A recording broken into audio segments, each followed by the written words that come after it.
Assalamualaikum warahmatullahi wabarakatuh. Selamat datang kembali Bapak Ibu Guru tentunya di Bimbela Channel.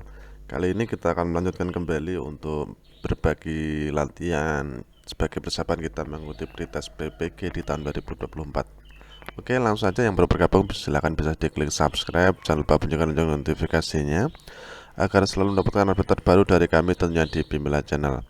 Baik, langsung saja Bapak Ibu, kita mulai dari soal yang pertama. Untuk menentukan tindak lanjut pembelajaran, tindakan yang perlu dilakukan guru adalah A. Menilai tingkat pencapaian hasil belajar siswa, B. Menambah bahan pelajaran guru, C. Mengetahui jumlah siswa yang tidak akan mengikuti program tindak lanjut, atau D. Memilih waktu yang tepat untuk melaksanakan program tindak lanjut. Dan jawabannya adalah A. Yang perlu dilakukan, B. Yang perlu dilakukan oleh guru adalah menambah bahan pelajaran baru. Oke, kita lanjut ke soal berikutnya. Sebelum guru menyusun soal-soal untuk menilai hasil belajar peserta didik, manakah yang pertama kali harus dipelajari? Apakah A. Sumber buku yang digunakan, B. Kurikulum dan silabus, C. Indikator pencapaian kompetensi, atau D. Kemampuan awal siswa? Dan jawaban yang tepat adalah C, yaitu indikator pencapaian kompetensi. Ini adalah hal yang harus dilakukan sebelum kita menyusun soal untuk menilai hasil belajar siswa. Lanjut soal berikutnya. Salah satu prinsip dalam penilaian hasil belajar peserta didik adalah penilaian harus terpadu. Artinya, apakah A. Penilaian ini berdasarkan data yang mencerminkan kemampuan yang harus diukur, B. Penilaian merupakan bagian yang tak terpisahkan dari kegiatan pembelajaran, C. Penilaian berdasarkan kriteria yang jelas tentang kompetensi yang harus dicapai, atau D. Penilaian harus berkesinambungan oleh pendidik untuk semua aspek kompetensi. Dan jawaban yang tepat adalah D. Penilaian harus berkesinambungan oleh pendidik untuk semua aspek kompetensi. Soal berikutnya. Penilaian adalah penafsiran hasil pengukuran dan penentuan pencapaian hasil belajar. Penilaian dapat berupa hasil belajar peserta didik yang tidak dipengaruhi oleh kepentingan penilai. Perbedaan latar belakang agama, sosial ekonomi, budaya, bahasa, gender, dan hubungan emosional. Cara penilaian tersebut mengacu pada aspek penilaian, A. Objektivitas, B. Transparan, C. Bermakna, atau D. Menyeluruh.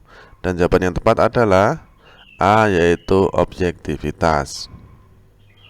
Oke, lanjut. Salah satu prinsip merancang program remedial bagi peserta didik tampak dalam kegiatan guru. A. Membuat rancangan pembelajaran khusus untuk siswa peserta remedial. B. Menggunakan rancangan pembelajaran yang telah dibuat dengan memperhatikan hasil temuan analisis evaluasi belajar hasil. C. Menggunakan rancangan pembelajaran baru yang berbeda sama sekali dengan rancangan yang ada. Atau D. Merancang tes ulang saja tanpa ada pengulangan penjelasan materi. Dan jawaban yang tepat untuk soal ini adalah C, yaitu menggunakan rancangan pembelajaran baru yang berbeda sama sekali dengan rancangan yang ada. Ini untuk remedial. Baik, lanjut. Penilaian yang dapat dipertanggungjawabkan baik dari segi teknik, prosedur, maupun hasil. Hal tersebut merupakan prinsip penilaian yang A. Adil, B. Akuntabel, C. Valid, atau D. Sistematis. Dan jawaban yang tepat adalah B, yaitu akuntabel.